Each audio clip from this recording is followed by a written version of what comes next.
بسم اللہ الرحمن الرحیم والعصر ان الانسان لفی خسر الا الذین آمنوا وعملوا الصالحات وتواصوا بالحق وتواصوا بالصبر۔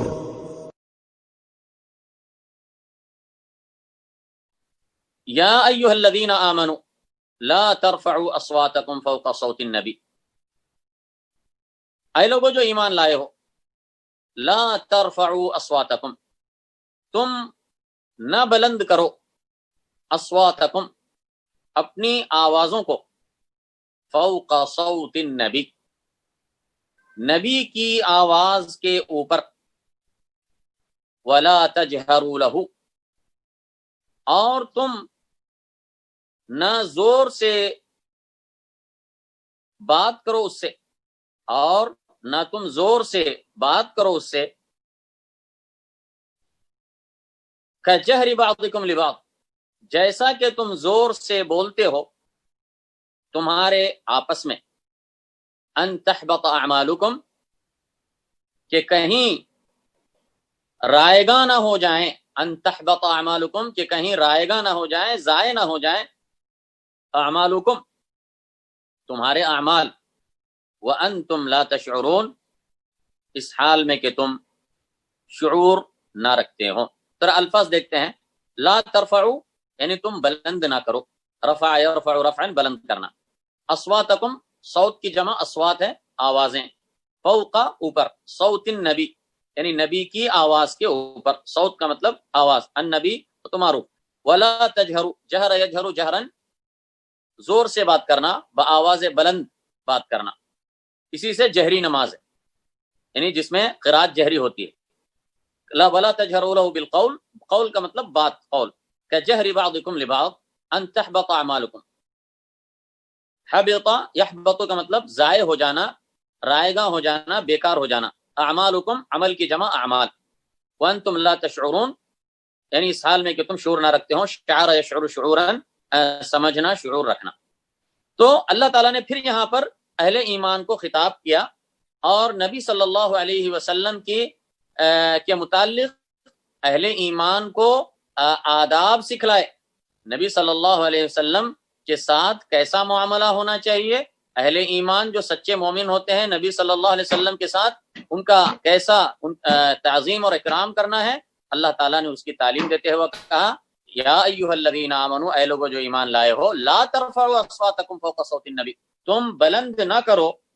اپنی آوازوں کو نبی کی آواز کے اوپر، یعنی نبی کی مجلس میں جو تم بیٹھے ہو، نبی کی مجلس میں بیٹھے ہو تو آوازیں پست رکھ کر بات کرو، چاہے تم نبی سے بات کر رہے ہو یا آپس میں نبی کی مجلس میں آپس میں بات کر رہے ہو،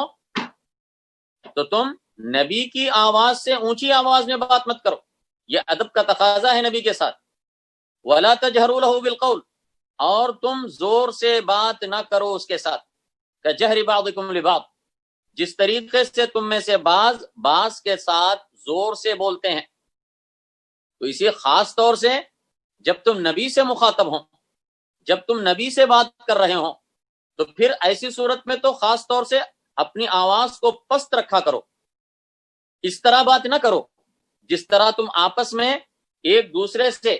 بے تکلفی سے بات کرتے ہو، اس طرح بات نہ کیا کرو، ان تحبط اعمالکم کہیں ایسا نہ ہو کہ رائیگاں ہو جائیں تمہارے اعمال، ان تحبط اعمالکم کہیں ایسا نہ ہو کہ رائیگاں ہو جائیں تمہارے اعمال، رائیگاں ہو جائیں یعنی ضائع ہو جائیں، یعنی کہیں ایسا نہ ہو کہ اگر کہ تمہارے اعمال بیکار ہو جائیں، یعنی تمہاری نیکیاں برباد ہو جائیں، یعنی اگر تم نے نبی کی تعظیم نہیں کی، نبی کا احترام نہیں کیا اور اس کے ساتھ تم نے اونچی آواز میں اگر بات کی تو کہیں ایسا نہ ہو کہ نبی ناراض ہو جائے، اور اگر نبی ناراض ہو جائے تو نبی کے ناراض ہونے کی وجہ سے اللہ تم سے ناراض ہو جائے، اور اگر اللہ تم سے ناراض ہو جائے گا تو تمہاری نیکیاں برباد ہو جائیں گی۔ تو اس کے لیے نبی کی تعظیم کرو، نبی کا احترام کرو، نبی کے ساتھ انتہائی ادب سے بات کرو، نہ اس کے سامنے اونچی آواز سے بات کرو، نہ زور سے بولو. وانتم لا تشعرون، اس حال میں کہ تم شعور بھی نہ رکھتے ہو، یعنی کہیں ایسا نہ ہو کہ تمہاری نیکیاں برباد ہو جائیں، تمہارے اعمال ضائع ہو جائیں اور تمہیں اس کا پتہ بھی نہ چلے. اور جیسا کہ میں نے ابھی پہلی آیت کی سورہ حجرات کی پہلی آیت کی تفسیر میں بتایا تھا، یہ اس آیت کا بھی شان نزول وہی ہے جو پہلی آیت کی تفسیر میں نے بتایا تھا کہ بنو تمیم کا جب وفد آیا تھا اللہ کے نبی صلی اللہ علیہ وسلم کے پاس، تو حضرت ابوبکر و عمر میں اختلاف ہو گیا کس کو امیر مقرر کیا جائے. تو حضرت ایک نے ان دونوں میں سے اقرع بن حابس کو امیر مقرر کرنے کی سفارش کی، تو دوسرے نے کسی دوسرے کا نام دیا. تو حضرت ابوبکر نے ناراض ہو کر کہا کہ تم نے صرف میری مخالفت کرنی چاہیے،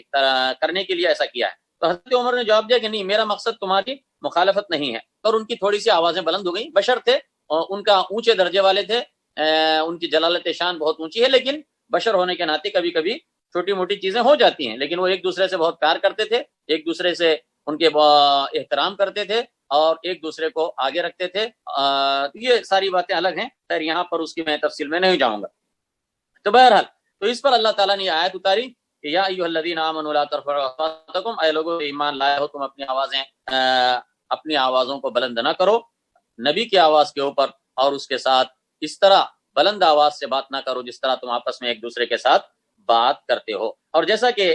صحیح بخاری میں حضرت عبداللہ ابن زبیر فرماتے ہیں کہ اس کے بعد حضرت عمر کا یہ حال تھا کہ اللہ کے نبی صلی اللہ علیہ وسلم سے اتنی پست آواز سے بات کرتے تھے کہ اللہ کے نبی صلی اللہ علیہ وسلم کو آپ ان سے دوبارہ پوچھنا پڑتا تھا. اچھا، یہاں پر ایک اور واقعہ ہے جو یہاں پر تفسیر تبیین القرآن میں یہاں پر لکھا ہوا ہے کہ اس آیت کے نازل ہونے کے بعد ایک صحابی ثابت بن قیس بن شماس کے بارے میں ایک واقعہ آتا ہے. تو ہم اس کو میں تبیین القرآن سے اس کو پڑھتا ہوں. حضرت انس رضی اللہ عنہ سے روایت ہے کہ جب یہ آیت نازل ہوئی تو ثابت بن قیس بن شماس رضی اللہ عنہ مغموم ہو کر اپنے گھر میں بیٹھ گئے. اللہ کے نبی صلی اللہ علیہ وسلم نے ان کو غائب پایا تو ان کے بارے میں دریافت کیا. تو ایک آدمی نے کہا یا رسول اللہ، میں ان کی خبر لے کر آتا ہوں. جب ان کے پاس پہنچے تو ثابت کو سر نیچے کیے ہوئے پریشان بیٹھے دیکھا. دریافت کیا تو کہنے لگے کہ وہ اللہ کے رسول صلی اللہ علیہ وسلم کی مجلس میں آواز بلند کرتے تھے، بس ان کا عمل ضائع ہو گیا اور وہ اہل جہنم میں سے ہو گئے. آدمی نے آ کر اللہ کے نبی صلی اللہ علیہ وسلم کو اس بات کی خبر دی. تو اللہ کے نبی صلی اللہ علیہ وسلم نے فرمایا جاؤ اور ان کو بتاؤ، یعنی ثابت بن قیس کو بتاؤ، وہ ایک انصاری صحابی تھے. کہا جاؤ اور ان کو بتاؤ کہ تم اہل نار میں سے نہیں ہو بلکہ اہل جنت میں سے ہو. جاؤ اور ان کو بتا دو کہ تم اہل نار میں سے نہیں ہو بلکہ اہل جنت میں سے ہو. اسی لیے آتا ہے مسند احمد میں حضرت انس رضی اللہ تعالیٰ عنہ کہتے ہیں کہ ہم لوگ ثابت بن قیس کو ہمارے درمیان چلتے پھرتے دیکھتے تھے کہ وہ ایک جنتی شخص کے طور پر ہم ان کو دنیا میں ہمارے سامنے آنکھوں کے سامنے چلتے پھرتے دیکھتے تھے، اس لیے کہ اللہ کے نبی نے انہیں جنت کی بشارت دی تھی. تو یہ صحابہ کا دیکھیں ایسا معاملہ تھا کہ کوئی بھی آیت اترتی تھی تو اس کا وہ فوراً اثر لیتے تھے، اس کا اثر قبول کرتے تھے، اس پر عمل کرتے تھے فوراً. تو بہرحال تو یہ ثابت بن قیس بن شماس ہیں. تو ان کے بارے میں آتا ہے مسند احمد میں ان کی مزید تفصیل آئی ہے کہ یہ جنگ یمامہ میں شہید ہوئے. جنگ یمامہ میں جو بنو حنیفہ یعنی مسیلمہ کذاب کی قوم بنی حنیفہ سے جو جنگ ہوئی تھی حضرت ابوبکر رضی اللہ تعالیٰ عنہ کے زمانے خلافت میں، تو اس جنگ میں مسلمانوں کی طرف سے ثابت بن قیس بن شماس بھی شریک ہوئے اور انہوں نے دیکھا کہ مسلمانوں کی صفوں میں تھوڑی سی کمزوری آئی ہے. مسلمانوں کی صفوں میں بہت شدید جنگ ہوئی تھی اس وقت، تو مسلمانوں کی صفوں میں انہوں نے تھوڑی کمزوری دیکھی تو انہوں نے ناراضگی کا اظہار فرماتے ہوئے کہا کہ تم نے جو ہے نا اپنے مد مقابل کو تم نے غلط عادت ڈالی ہے، اس طرح نہیں ہوتا، اس طرح جنگ نہیں ہوتی. پھر اس کے بعد انہوں نے کفن پہن لیا اور اس کو جو ہے حنوط لگایا،